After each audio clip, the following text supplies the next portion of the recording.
In 1973, a few high school students during a study program over at NASA of all places created the original first-person shooter. Maze War is as simplistic as it gets. As the title suggests, you need to traverse a maze and shoot your opponent before he shoots you. Other games with a first-person gun perspective would follow, like Space Sim, Battlezone for the Atari, Mini Maze, and Tato's Gunbuster. And while some of them would prove to be financial successes, they all shared one thing in common. They all kinda sucked. Nobody really looked at these games and said, I want to make that. They were all kinda janky, a bit hard to control, and none of them made an important breakthrough in the genre. This would stay true until February 1st, 1991, when a small studio called id Software was created by 4 people.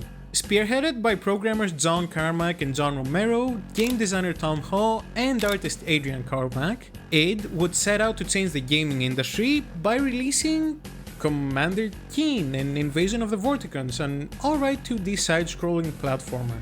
Okay, maybe not the best start, but they would follow that up with Commander Keen and Keen Dreams, and then Commander Keen in Aliens Ate My Babysitter?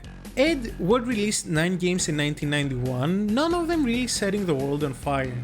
That would all change, however, in May of 1992 with the release of a little known game called Wolfenstein 3D. This would be a spiritual successor to 1981's Castle Wolfenstein. While id was working on the Commander Keen games, John Carmack figured out a way to create a 3D graphics engine that was just as efficient to use as a 2D one.